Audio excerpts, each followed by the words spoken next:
Uma noite na Argentina, 3 garotas estavam descansando em um barco. De repente, o céu escureceu, a aurora boreal apareceu no horizonte e o mar começou a ferver. Uma das garotas foi verificar o GPS, mas ele não estava funcionando. Nesse momento, a outra caiu, e sua amiga tentou ajudá-la, mas a porta se fechou com um golpe de vento. Olhando pela janela, ela viu que ambas as amigas estavam mortas. Enquanto isso, na cidade, 3 homens, Russo, Juan e Omar, estavam indo para o jogo semanal de cartas na casa de Tano. Os protestos bloquearam o caminho, e eles tiveram que procurar uma rota alternativa. Tano ficou feliz em ver os velhos amigos, mas se irritou quando o Russo trouxe seu genro Omar. Na mesa, estavam jogando cartas, quando Lucas se juntou a eles, mas Omar ficou de lado, e Tano ficou irritado com o fato de ele mexer nas suas coisas. Começou a chover, a eletricidade caiu, e todos perceberam que seus celulares estavam descarregados. A lanterna de Tano também não funcionava, então eles tiveram que acender uma velha lâmpada a gás. De repente, sons estranhos começaram a ser ouvidos, e a esposa de Tano, Ana, disse que viu o vizinho cair na rua. Ao olhar pela janela, eles notaram que estava nevando, algo raro em Buenos Aires, especialmente no verão. A neve se parecia com cinzas. Ana não deixou Tano sair, com medo da toxicidade do ar. Quando os carros começaram a se despedaçar na rua, os homens tentaram usar o telefone fixo, mas também estava mudo. A tensão dentro da casa aumentou, e Tano mandou que as janelas e frestas fossem lacradas. Russo tocou no vidro e percebeu que ele estava congelado. A conversa virou uma discussão. Russo tentou sair, empurrando Lucas, mas deu apenas alguns passos e morreu bem na rua. Tano culpou Omar por isso, e foi preciso muito esforço para separá-los. Algumas horas se passaram, estava ficando cada vez mais frio, e os homens começaram a se agasalhar.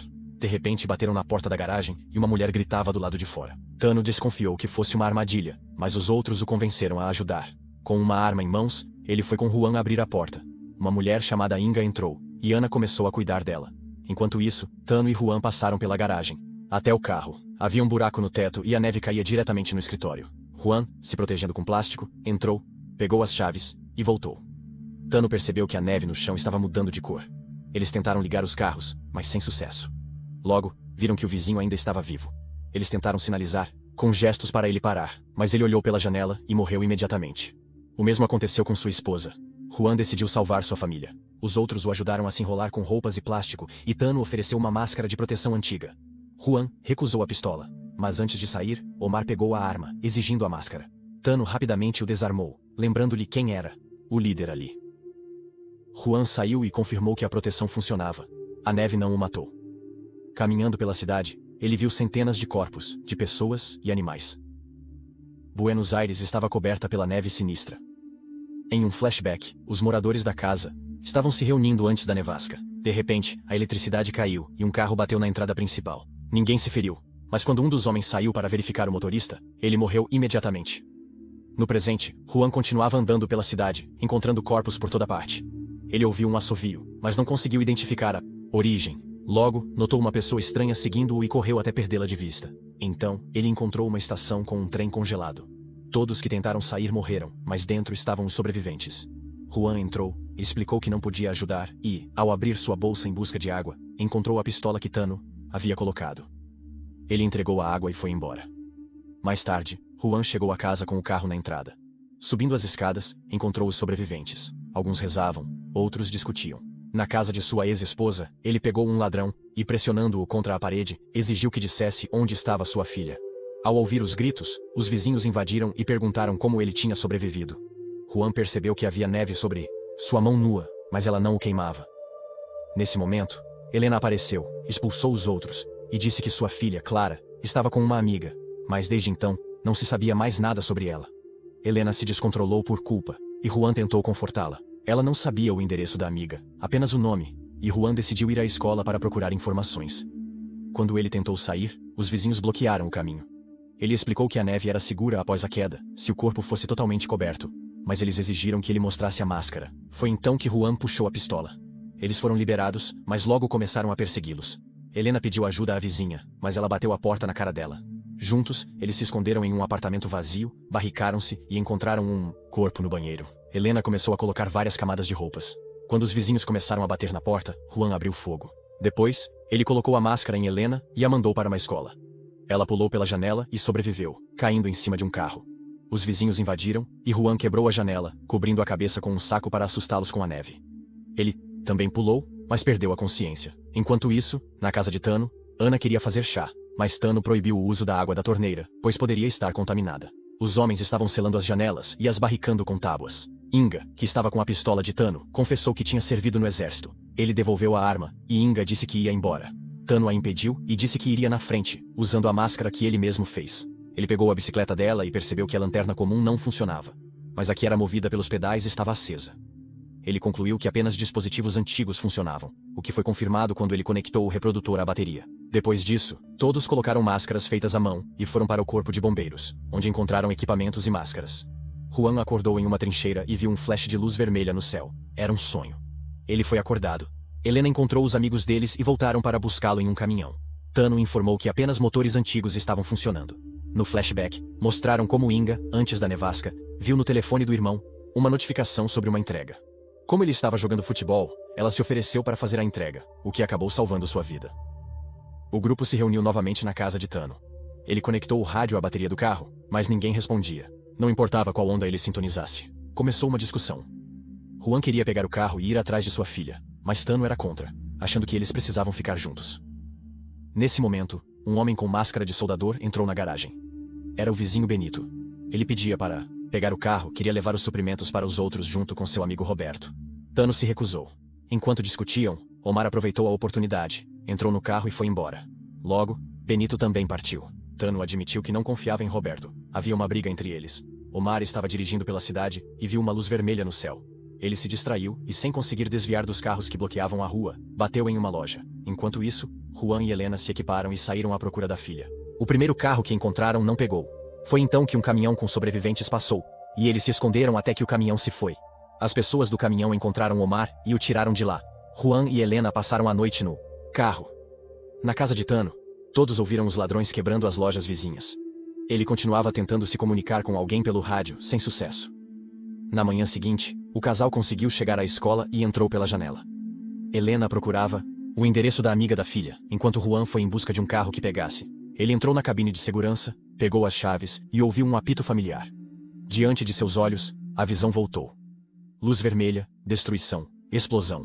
Ele acordou e estava dentro do carro ligado. Enquanto isso, Helena encontrou um garoto chamado Pablo no armário. Seus amigos haviam fechado ele lá como brincadeira. Juan ajudou a tirá-lo de lá, mas o bateu por sua grosseria. Eles tentaram explicar a situação, mas Pablo fugiu. Só parou quando viu os corpos dos amigos na rua. Ele sabia onde a amiga de Clara morava, e prometeu acompanhar o casal, se eles o levassem de volta para casa. Quando chegaram à casa, encontraram muitos corpos no jardim. Clara não estava lá. Pablo reconheceu o local, era sua casa. Entre os mortos, estava sua família. O menino teve febre, e eles pararam em uma farmácia para pegar remédios. Enquanto Juan e Helena vasculhavam o local, uma mulher grávida se aproximou da porta e disse que estava em trabalho de parto. Apesar dos avisos de Juan, Helena a deixou entrar. Era uma armadilha. A mulher bateu em Helena, e seu companheiro armado pegou a bolsa e as chaves do carro. O casal foi trancado no armário. Enquanto os ladrões se afastavam, Helena perguntou a Juan se suas visões tinham voltado. Ele admitiu que sim. Elas haviam retornado junto com a neve. Pablo não queria abrir a porta. Estava irritado com Juan, mas concordou após as palavras suaves de Helena. Eles lhe deram a máscara que seria para Clara e saíram juntos para a rua. Quando Juan percebeu o movimento, se preparou para atirar, mas era uma família saindo de carro. Na estação, Juan entrou no trem, mas dentro estava vazio. Todos os sobreviventes haviam desaparecido. Inga voltou para a casa de Tano depois de procurar pelo irmão. Ela o encontrou morto no parque. Ela também contou que ouviu sons estranhos, mas não viu ninguém. Tano lhe deu uma pistola e a pediu para guardar a casa, enquanto ele e Lucas iam buscar suprimentos. Eles voltaram para a estação de bombeiros, mas já estavam lá Benito e seus homens. Benito sugeriu fechar todas as estradas, mas Tano era contra. Ele também exigiu permissão para usar a garagem de Tano e deu 24 horas para que ele pensasse. Mais tarde, em casa, eles captaram um sinal pelo rádio. Um homem do Uruguai informou que a nevasca havia chegado até lá, e ele também ouvira relatos semelhantes do Brasil. Ficou claro que a catástrofe era global. A comunicação foi interrompida. Na tentativa de pegar um sinal do Brasil, Tano subiu no telhado para ajustar a antena, mas percebeu que sua bússola não estava funcionando. Na oficina, ele testou outras, e todas estavam falhando. Mais tarde, Juan e Helena retornaram com Pablo. Tano disse que queria ir para uma casa na ilha. Ele compartilhou suas suspeitas. O campo magnético da Terra estava alterado, e o mundo literalmente quebrou. Juan ainda estava determinado a encontrar a filha. Eles discutiram, e Tano declarou abruptamente que Clara estava morta. E Juan simplesmente se recusava a aceitar isso. Enquanto isso, no posto de gasolina, a mulher grávida e o namorado estavam pegando combustível e comida. O homem ouviu um barulho e iluminou as montanhas de neve com a lanterna. Algo se moveu. O carro tremeu. O rapaz desapareceu. O vidro do lado da mulher quebrou. Ela gritou. O carro caiu da colina e se destruiu. No túnel, alguém vestido com um traje amarelo caminhava apressadamente. Ao longe, outras pessoas podiam ser vistas entrando. No túnel, na casa de Tano, o grupo havia enterrado o russo. Mais tarde, Tano e Lucas saíram para buscar alimentos no mercado. Juan insistiu em continuar a busca pela filha. Ana se lembrou dos catálogos telefônicos jogados fora. Eles os pegaram do lixo, e Juan finalmente encontrou o endereço necessário. Ele decidiu ir a pé. Mas Tano mudou de ideia, sentiu-se culpado e decidiu ajudar. Ele anunciou que encontrariam Clara e iriam juntos para a ilha. Durante o caminho, Tano compartilhou sua teoria. Supostamente, o anel de partículas radioativas ao redor da Terra havia sido destruído, o que causou a neve. As estradas estavam bloqueadas por carros. De repente, ao longe, um som de motores foi ouvido, e surgiram veículos militares. Um dos soldados disse para não se aproximarem do centro, onde havia bloqueios e perigo. Ele também mencionou que uma base estava sendo organizada e ajuda estava a caminho. Seu comportamento os deixou desconfiados, e Juan e Tano decidiram seguir a coluna militar. Após passarem pelo túnel, chegaram ao centro da cidade, e então, os soldados abriram fogo contra eles. O carro fez uma manobra para trás, mas o caminho estava bloqueado por um ônibus virado. Eles seguiram em frente e passaram pelos soldados, apenas para ver o que estavam atirando. A ponte estava infestada de enormes besouros que lançavam os carros, e o exército estava impotente. No meio da estrada, apareceu uma pessoa. Desviando, Juan perdeu o controle do carro, que derrapou. Nesse momento, ele viu novamente a luz vermelha e clara. O carro colidiu com um galpão e parou. Juan observava enquanto os besouros desciam da ponte, atacando os soldados. Os tentáculos se enrolavam nos corpos e os puxavam para algo semelhante a uma teia de aranha. Tano tirou Juan do carro e ambos correram para cima, passando pelos besouros que já estavam tentando invadir o galpão. Enquanto corriam, Juan novamente foi envolvido por flashes de luz vermelha, visões de destruição e morte. Eles se esconderam no telhado, aguardando que os besouros e os militares desaparecessem. Quando desceram, pegaram armas e seguiram em frente. Quando um dos besouros arrastou um homem envolto em um casulo para novos ninhos, eles se esconderam e observaram. Durante o trajeto, Tano bateu acidentalmente em uma lixeira, e o som atraiu um besouro. Juan abriu fogo, mas a arma de Tano travou. Juan disparou com precisão na cabeça da criatura, antes que ela pudesse se aproximar. No entanto, o barulho atraiu outros. Enquanto alguns besouros devoravam o corpo de um companheiro, outros correram atrás deles. A salvação veio de forma inesperada. Um homem, acenando com os braços, indicou o caminho. Quando chegaram à igreja, viram pessoas nas janelas lançando coquetéis Molotov para incendiar as criaturas. Eles foram recebidos, guiados por um caminho secreto até outra parte do prédio. Lá, encontraram uma freira cuidando dos sobreviventes, entre os quais estava Omar. Omar tentou convencer os outros de que Juan e Tano eram perigosos, mas a freira o ignorou. Em vez disso, ela os levou até o telhado, mostrando no céu luzes vermelhas sinistras, dizendo que os besouros vinham de lá. Tano afirmou que era uma invasão alienígena e tentou fugir, mas a freira o impediu. À noite, os exploradores retornaram com um pequeno suprimento, mas disseram que não haviam ido muito longe, pois os besouros estavam por toda parte. Tano sugeriu que seres mais inteligentes estavam controlando os besouros. Juan decidiu fugir e encontrar sua filha. Omar o viu, e para fazê-lo ficar em silêncio, Juan o agarrou pelo pescoço. Omar mencionou um tal de Rengo, que supostamente conhecia Juan desde os tempos da Guerra das Malvinas, mas Juan não se lembrava. Ele também falou sobre um túnel escondido na fronteira entre o centro e os subúrbios. Juan saiu pela porta dos fundos e começou a atravessar a cidade pelos telhados. Ele viu novamente a luz vermelha e mais uma visão. Os besouros marchando em direção a um objetivo desconhecido. Na igreja, surgiu uma discussão sobre quem queria ir embora e quem estava com medo. Ao retornar, Juan informou que havia encontrado um caminhão funcionando.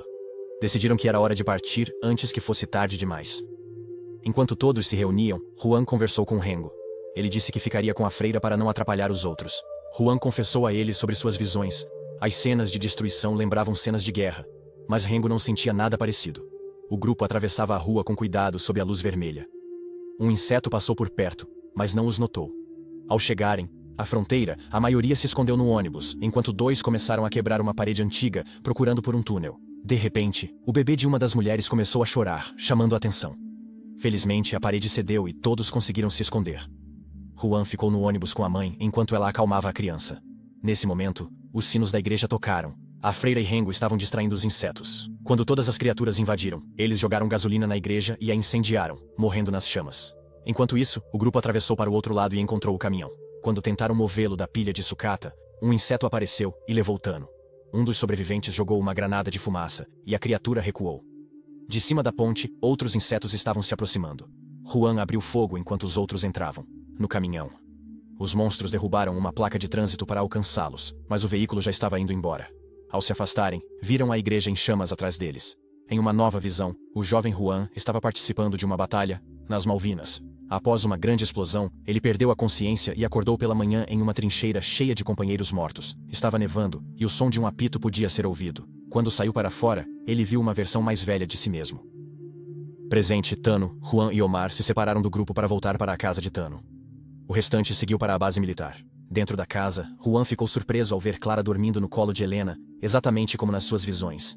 A família se reuniu calorosamente. Clara explicou que veio sabendo que ele sempre jogava cartas aqui toda semana.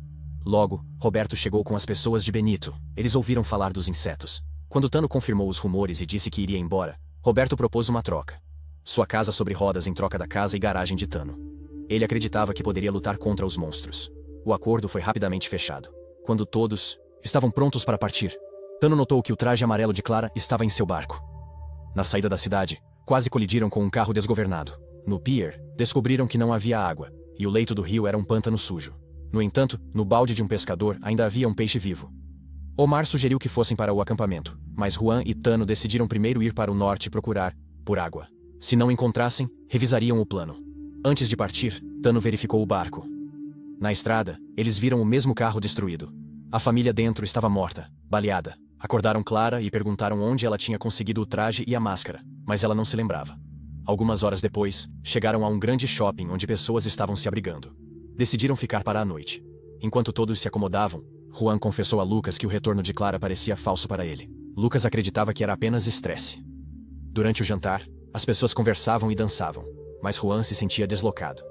Quando um menino especial se aproximou de Clara, ela congelou, e depois começou a bater palmas.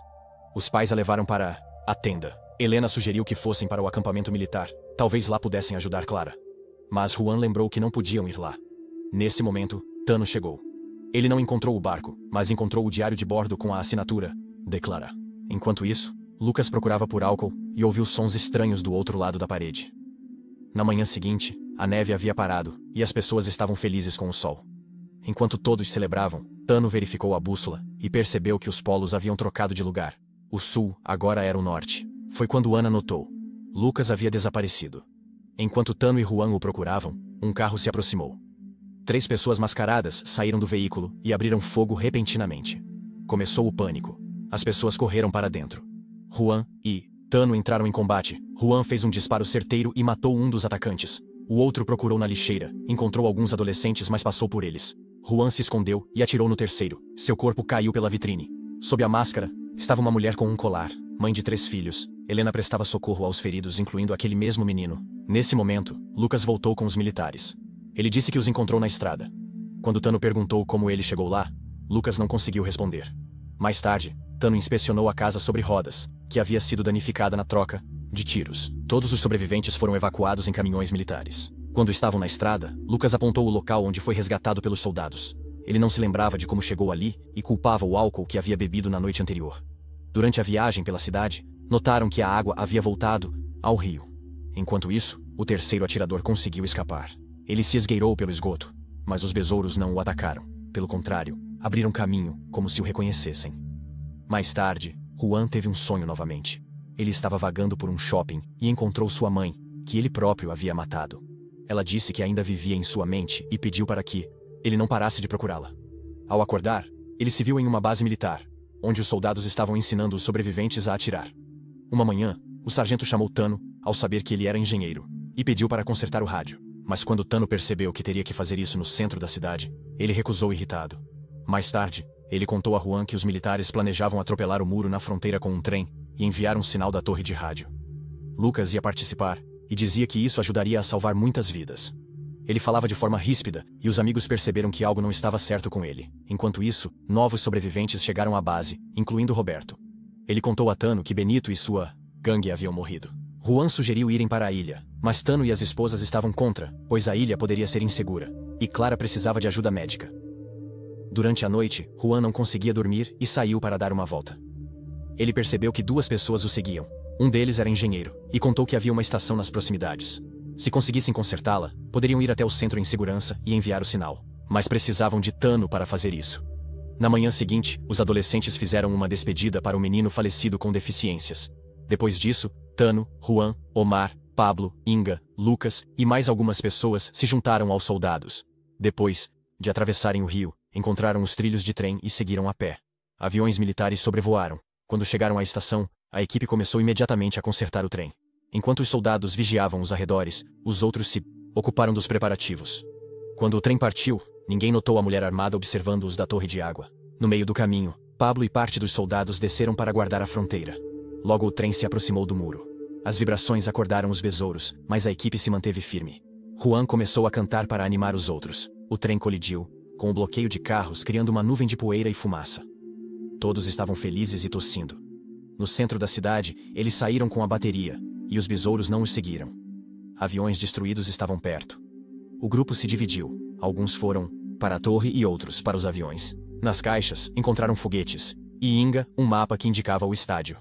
De repente, um menino apareceu na rua. Quando se aproximaram, viram uma multidão de pessoas com rostos vazios.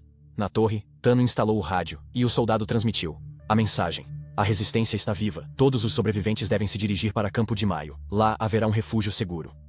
O sinal chegou à base. Então, as mulheres viram os adolescentes indo embora de carro. Os soldados dispararam foguetes de sinalização, confirmando a partida. Mas a alegria logo foi substituída pela preocupação. Surgiu um brilho azul vindo do estádio. Juan quis verificar, mas o soldado lembrou que o grupo dos aviões não tinha retornado, e não podiam correr riscos. Eles ficaram esperando. No topo da torre, no apartamento, a equipe encontrou mapas e começou a jogar. Mas Lucas estava agindo, de forma estranha, esquecendo os movimentos e ficando irritado. Quando começaram a zombar dele, ele perdeu o controle, feriu Omar com uma faca e fugiu. Juan e Tano correram atrás dele até o telhado. Lá, Lucas começou a falar sobre o inimigo, que intercepta sinais de rádio e os impede. Ele estava agitado, falava de forma desconexa, e depois pulou. Tano ficou chocado, mas Juan o forçou a seguir em frente. Na rua, pessoas estavam se movendo de forma estranha. Eles desceram e se juntaram ao operador de rádio e a Omar. Na entrada, a segurança estava inconsciente. O grupo se escondeu na escada. Na rua, viram uma pessoa conhecida, mas ela gritou, os entregando. Começou a perseguição. Juan teve que atirar para cobrir a fuga e fechar o portão. Logo chegaram ao trem e pularam dentro, assim que o maquinista ligou o motor. Os perseguidores estavam correndo atrás deles, mas apenas um conseguiu se aproximar, e Juan disparou. Durante a viagem, ele percebeu. Essas pessoas estavam agindo da mesma forma que os atiradores no shopping. Provavelmente tudo havia sido armado. Eles queriam que o sinal fosse enviado de propósito. Juan queria descobrir o que estava acontecendo no estádio. O maquinista se ofereceu para ir com ele, enquanto Tano estava aprendendo a controlar o trem. Juan não conseguia deixar de pensar que o maquinista lhe era familiar. O restante da equipe deveria voltar à base para avisar os outros e ajudar Omar, que estava ferido. Ao passar pela cidade destruída, Juan e o maquinista ouviram tiros distantes. Quando examinaram os arredores, encontraram pessoas paradas no parque, como se estivessem em transe, até que caminhões chegaram. Ao redor, os besouros circulavam tranquilamente, e as pessoas atiravam como se estivessem em um treinamento. Mais tarde, entraram em um edifício vazio, onde Juan teve novamente visões. Os eventos dos últimos dias passaram diante de seus olhos. Quando saíram para a varanda, tudo se encaixou. Juan percebeu por que o maquinista parecia familiar, e compreendeu que tudo aquilo já tinha acontecido. Os eventos estavam se repetindo. De repente, na gazebo, surgiu um brilho azul, e uma criatura alienígena apareceu à luz, sendo o marionetista de toda essa operação. Ela emitia uma melodia que subjugava a vontade das pessoas, transformando-as em obedientes executores. Na multidão, Juan viu os adolescentes e então percebeu. Clara estava sob controle desde o início.